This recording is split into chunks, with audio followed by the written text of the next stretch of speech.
गंगापुर गांव में एक घर के आंगन में एक बकरी चमेली अपने घर में आराम से सो रही थी। उसके बच्चे भूख के मारे जाग गए और उन्होंने अपनी माँ को जगाना शुरू कर दिया। वे बार बार उसे आवाजें देने लगे कि हमें भूख लगी है, माँ उठो। चमेली को यह बिल्कुल अच्छा नहीं लगा कि उसे इतनी सुबह जगाया जा रहा है और उसकी नींद खराब की जा रही है। उसने उन्हें सोने देने की जिद की, लेकिन बच्चे जिद पर उतर आए क्योंकि उन्होंने पिछली रात भी कुछ नहीं खाया था। चमेली को अनचाहे ही उठना पड़ा। वह बड़बड़ाती हुई कहने लगी कि ये बच्चे उसे चैन से सोने भी नहीं देते। जब उसने बच्चों से पूछा कि कल लाया हुआ खाना कहाँ गया, तो बच्चों ने जवाब दिया कि वे खा चुके हैं। यह सुनकर चमेली को गुस्सा आया और कहने लगी कि तुम्हारे पेट तो जैसे कुएं हैं, जितना लाती हूँ सब खा जाते हो। आखिरकार चमेली मजबूर होकर खेत में खाने की तलाश में निकल पड़ी। वह सोचती जा रही थी कि इन बच्चों ने तो नाक में दम कर रखा है, इन्हें क्या पता कि खाना लाने में कितनी मेहनत लगती है। चमेली एक कामचोर और सुस्त बकरी थी। उसे दिन भर सिर्फ सोना पसंद था। पिछली बार जैसे तैसे जंगल से खाना मिल गया था, लेकिन अब वहां के जानवर उसे कुछ देने को तैयार नहीं थे। वह सोचने लगी कि अब खाना कहां से लाए। इतने में उसे दूर एक बड़ा सा बाग नजर आया जिसमें बहुत सारे फलों के पेड़ थे। वह खुश हो गई और सोचने लगी कि चलो यहीं से कुछ फल ले लेती हूँ। जैसे ही वह फल तोड़ने के लिए आगे बढ़ी, एक बैल ने उसे रोक लिया। बैल ने उसे बताया कि ये फल खैरात में नहीं मिलते और अगर फल चाहिए तो कीमत देनी पड़ेगी। चमेली के पास पैसे नहीं थे। उसने बैल से रहम की अपील की और अपनी हालत बताई। बैल को उस पर तरस आया और उसने शर्त रखी कि अगर चमेली रोज बाग में पानी दे और रखवाली करे तो वह उसे रोज खाना दे सकता है। मगर चमेली ने काम करने से इनकार कर दिया और वहां से चली गई। आगे जाकर उसके पैर चलते चलते दुखने लगे। वह थक चुकी थी और कहने लगी कि थोड़े से खाने के लिए कितना चलना पड़ता है। इतने में उसे दूर एक इंसान का घर नजर आया जहां दो बकरियां आंगन में खड़ी घास खा रही थीं। चमेली ने सोचा कि ये मेरी ही जात की बकरियां होंगी, ये जरूर कुछ खाने को देंगी। वह उनके पास पहुंची, मगर वहां भी उसे साफ जवाब मिला कि यहाँ मुफ्त में खाना नहीं मिलता। इन बकरियों को रोज मालिक को दूध देना पड़ता था, तब जाकर खाना मिलता है। इतने में घर का मालिक आया जिसका नाम हरिया था। उसने चमेली से पूछा कि वह कहाँ से आई है।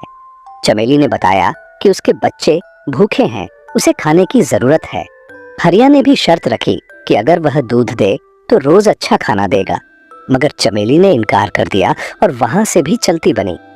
थोड़ा आगे जाकर चमेली को एक खेत नजर आया जो खाली था और वहां बहुत सारी फसलें थीं। चमेली ने सोचा कि यहाँ से तो मुफ्त का खाना मिल जाएगा। उसने मौके का फायदा उठाया और खूब पेट भर के खाया और अपने बच्चों के लिए भी बहुत सारी फसल तोड़ ली। खाने के बाद वह एक पेड़ के नीचे सो गई। कुछ देर बाद खेत का मालिक चमन आया। उसने देखा कि उसकी फसल किसी ने तोड़ी है। वह गुस्से से चमेली को पेड़ से बांध देता है और इल्जाम लगाता है कि उसने चोरी की है। चमेली रहम की अपील करती है, मगर चमन का दिल नहीं पसीजता। वह घर के अंदर चला जाता है और चमेली 3 दिन तक भूखी प्यासी बंधी रहती है। उधर चमेली के बच्चे घर में बैठे अपनी माँ का इंतजार कर रहे थे और सोचने लगे कि माँ कहीं फिर सो तो नहीं गई। वे कहते हैं कि माँ कितनी सुस्त और कामचोर है, शायद उसे हमारी परवाह नहीं, मगर हमें उसकी फिक्र है। चलो हम उसे ढूंढने निकलते हैं। उधर चमेली बहुत कमजोर हो चुकी थी। रात के वक्त एक चूहा उसके पास आता है जो उसे पहचान लेता है। चमेली उससे विनती करती है कि उसके बच्चों का हाल बुरा है, उसे आजाद कर दे। पहले चूहा इनकार करता है, लेकिन जब चमेली उसे गणपति बप्पा का वास्ता देती है तो वह रस्सी काटकर चमेली को आजाद कर देता है। चमेली फौरन अपने बच्चों के लिए खाना लेकर घर पहुंचती है, मगर बच्चे गायब होते हैं। वह घबरा जाती है और उनकी तलाश में निकल पड़ती है। कई घंटों बाद वह दोबारा उस बैल के पास पहुंचती है जो बाग का मालिक था। वह बैल बताता है कि बच्चे 2 दिन पहले उसके पास आए थे और अपनी माँ के बारे में पूछ रहे थे, मगर जब बैल ने उन्हें बताया कि उनकी माँ एक कामचोर बकरी है तो बच्चे शर्मिंदा होकर वहां से चले गए।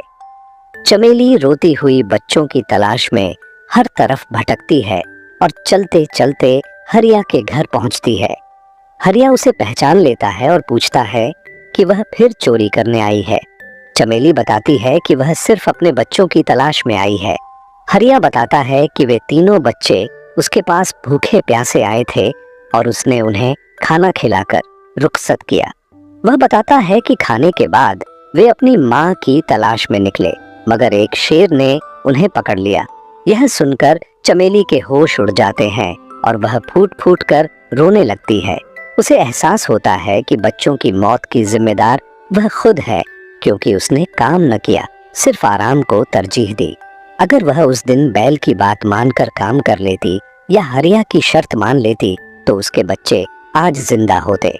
वह गमगीन होकर चमन के खेत में वापस जाती है और उससे कहती है कि वह उसे दोबारा पेड़ से बांध दे, क्योंकि वह अब जीना नहीं चाहती। चमन यह सुनकर हैरान हो जाता है, मगर उसकी सच्चाई सुनकर उसे तरस आता है और कहता है कि वह सजा नहीं देना चाहता। चमेली कहती है कि अगर सजा नहीं दी जाएगी तो वह खुद ही कहीं जाकर मर जाएगी। इतने में पीछे से बच्चों की आवाज आती है। चमेली पीछे मुड़कर देखती है तो उसके तीनों बच्चे जिंदा खड़े होते हैं। वह खुशी से बेहाल हो जाती है और उन्हें गले लगा लेती है।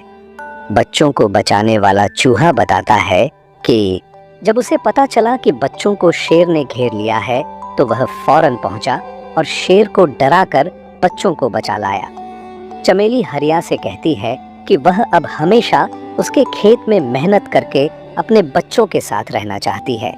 हरिया कहता है कि अब उसे यकीन हो गया है कि मेहनत करने वाला कभी भूखा नहीं मरता। चमेली के बच्चे भी खुश होते हैं कि उनकी माँ को अब मेहनत की कीमत समझ आ गई है। उस दिन के बाद से चमेली और उसके बच्चे हरिया के खेत में मेहनत से काम करते हैं और खुशी खुशी अपनी जिंदगी गुजारने लगते हैं।